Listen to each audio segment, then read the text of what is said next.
Hi. So in this lesson, I'm going to be talking to you about perfume, parfum, as they call it.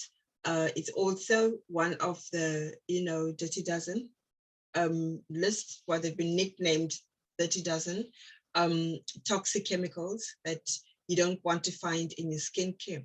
So perfume is synthetic. Okay, basically it is synthetic, and its function is to mask the smell, to make something smell good.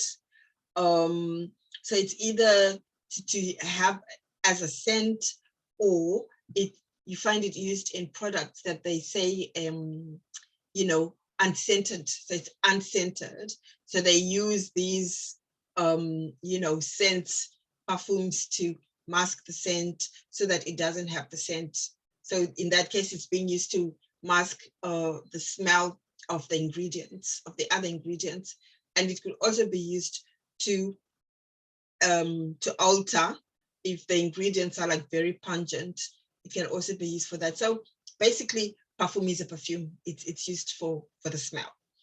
Um, so the the worrying thing, okay, so the concerns is that because it's not regulated, okay, so it's one of those products that is not regulated, and what you find is that you you you it can be found anywhere, and it can be anything as long as it's just a smell.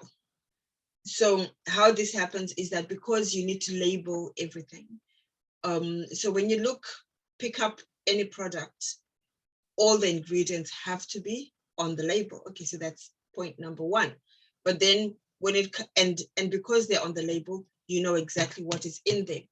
But now when it comes to perfumes or scents, you could pick up your moisturizer, or you could pick up your anything, your cream, your shampoo. And once you see the word perfume, then you know that there is some scent in there, mostly a synthetic, because if it's an essential oil, it'll be labeled, it's rosemary, or it's ylang ylang, or sage, or whatever it is. But then if you see perfume, you have no way of telling what that is. So that is the first thing that's really, really wrong with that. So according to the Environmental Working Group, um, it has been listed among the top 5 worldwide allergens. Okay, so that's a whole problem, is because you don't know what is in there, you could be allergic to it. So the reason for labeling is so that people do not have adverse reactions to things that they're putting on their skin. And if people break out, they know exactly what is in the skincare. And there's always a safety data sheet, so you know how to treat whatever has come up, and how to treat it with, and what to treat it with. So yes, it falls under those, the top 5 you know cause of allergens. And then a second concern is that there are over 1,000 ingredients that fall under perfume. So it can be anything. It can be anything. So companies are not required to disclose what it is if it falls within that category, under that banner of perfume, and there are more than 1,000 ingredients underneath there. So that also should raise, alarm bells, because you really, really, really need to know what it is, and yeah, and someone needs to know what it is, and there's actually no way of knowing. Okay, and so the thing now with fragrances, another concern is that they cause skin irritations, they cause sensitization, allergic reactions. And for people with asthma, so me, for example, if someone, I don't know if you've smelt a cologne or a spray or something that someone has used, and it's just really gets right into your nose and actually makes you gag. Okay, so that's for one of the effects. And because we don't know what it is, so also things like migraines have been associated with it, and also cancer. Okay, so it's also been associated with cancer, the effects of that. And it also affects your immune system. And it's got another suspect hormone disruptor. I'm just going to read this: diethyl phytolate. Okay, that is a suspected hormone disruptor. So that could be used in the perfumes. Okay, so alternatives. What are the alternatives that we can use? Essential oils, they are a go-to.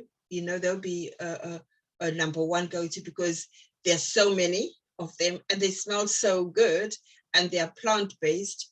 And as long as it's an organic or natural essential oil that has been processed appropriately, that is the best thing for you to use. And also essential oil have got therapeutic properties. So, they're relaxing, they've got healing properties. Well, healing properties, we have to say, but then why not?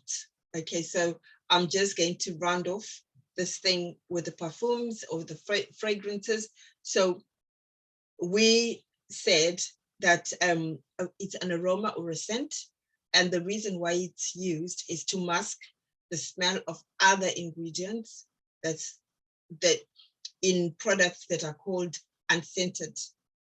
And then another reason they are used is to actually mask the smell of other strong ingredients in your skincare products.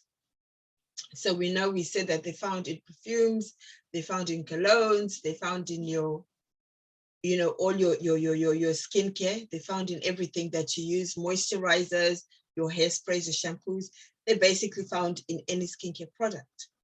And then their effects. Okay, so we said that the Environmental Working Group, that's the EWG, has ranked this perfume as one of the top 5, one of the top 5 allergens. Okay, so of the cosmetics, perfume is one of the top 5 allergens worldwide. So we also know that there's 1,000, more than 1,000. So under this banner of perfume, there are more than 1,000 ingredients that, that are floating somewhere underneath there. And without the manufacturers having to be specific about exactly what is in there. And then we've also said that, so for fragrances, they cause skin irritations, they cause, you can have reactions, they're not good for people with asthma, because of the strong smell, and also because you don't know what is in there that's affecting you. And then also migraines, we said that they're associated with cancer, okay, with a